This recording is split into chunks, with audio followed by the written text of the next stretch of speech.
The words of King Lemuel, an oracle that his mother taught him. No, my son, no son of my womb, no son of my vows, do not give your strength to women, your ways to those who destroy kings. It is not for kings, O Lemuel. It is not for kings to drink wine, or for rulers to desire strong drink, or else they will drink and forget what has been decreed, and will pervert the rights of all the afflicted. Give strong drink to one who is perishing, and wine to those in bitter distress. Let them drink and forget their poverty, and remember their misery no more. Speak out for those who cannot speak, for the rights of all the destitute. Speak out, judge righteously, defend the rights of the poor and needy. Proverbs 31, 1-9. When you think of Proverbs 31, you probably don't think about justice. Chances are you think of the virtuous woman, the woman of valor, the Eshet Chayil. Maybe you think of that beautiful Shabbat blessing that is sung to women on the Sabbath, or maybe you think of the last Women's Day service you went to, or the Gifts of Woman Sunday, and the preacher preached from Proverbs 31. For many of us, we tend to forget about the first 9 verses of this very unique chapter of Proverbs. Proverbs 31 is a collection of teachings from King Lemuel. Now, what's fascinating about King Lemuel is we have no idea who he is. He doesn't show up anywhere else in the Bible. But apparently he's a king. We know that. We only see him here in Proverbs 31, where he is sharing with the reader the wisdom imparted to him by his mother. And Mama hasn't just taught her son about what to look for in a wife or a woman of valor. She's also taught him how to carry himself as a king. Her advice for those of us who are Marvel comic book fans could be summarized in much the same way as Uncle Ben's advice to Peter Parker. With great power comes great responsibility.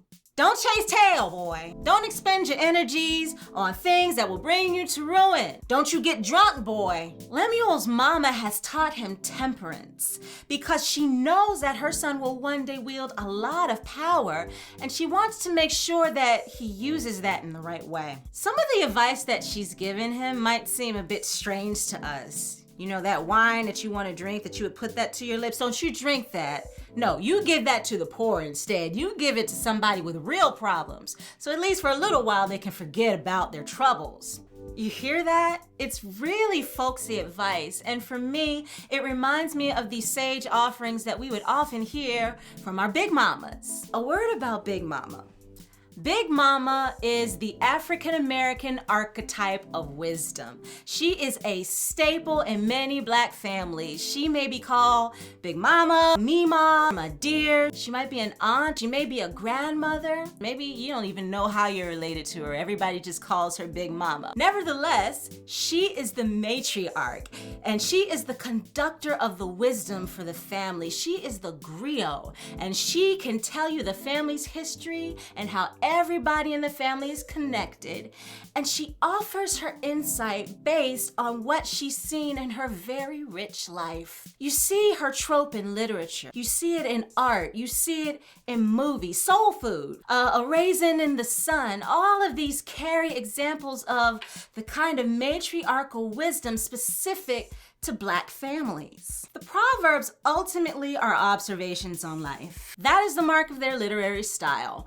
They come from a place of personal witness and experience, much like the advice given to us by Big Mama. In that regard, the oracle taught to Lemuel by his mother can very well be read through a womanist hermeneutical lens, a womanist way of interpreting and reading the Bible. Womanist scholar Dr. Emily Towns says that a womanist ethic of justice responds from its own well of history and socio-political methodology. We cannot bring together that which we do not know.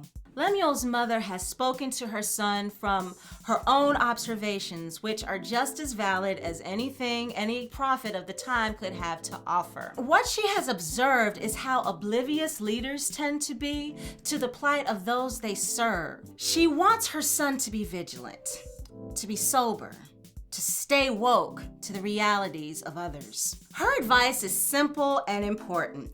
Be a champion for your people. Speak out for those who cannot speak. Speak out for the rights of the poor and the needy. In her words, I hear the words of Black matriarchs in every time and every place. All of our big mamas. And we would do well to listen to these mamas because they've seen justice perverted. They know. And until and unless we've seen what they've seen, we can't know what they know.